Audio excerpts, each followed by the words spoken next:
الناس ما حاملش هادشي اللي درتو وسط البلاد. هاد المغرب فيه الغيورين على البلاد. الناس طلع لها هادشي في راسها. الناس صافي قالت بركه. لاول مره في تاريخ البشريه، هذه عمري شفتها في حياتي، اشخاص فيديوهات متعه بالصوت والصوره هما غدا القضاء مرتكب الافعال. كتعرف ديك كيدير لك اش ديك كيفاش اللهم الضحيه، كيفاش حنا دابا مجاهد والتاريخ وهذا حري وهذا الديلامي، كيفاش غنديروا؟ عندنا مصيبه غنبداو لها حنا، اش غنديروا لها؟ شنو بنتكم انا حيت قصير ولا؟ ياك ما صحابكم انا حيت قصير، حيت قصير غنمشي معكم وحده بوحده غنناقشوا اهم الافكار السريه. واش عندي الحق نشر السريه؟ النقطه الاخرى داك السيد ما قالش داك الشيء مزيان.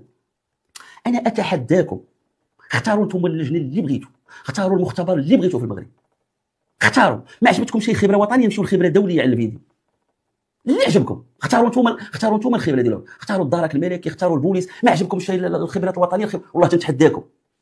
الفيديو فيه جوج سوايع. فيديو واش كيسحب لكم انا اللي متابع في المحكمه الاداريه والزجريه والتشهير واش انا نلعب؟ واش انا نلحق على النشر؟ واش كيسحب لكم؟ انا ما عرفتش شنو تابع لي، شنو داز عليا.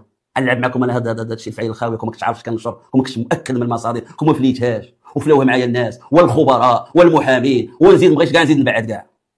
هادشي خرج من عندكم، ادارتكم. الناس ما حاملش هادشي اللي درتو وسط البلاد. هاد المغرب فيه الغيورين على البلاد. الناس طلع لها هادشي في راسها. الناس صافي قالت بركه.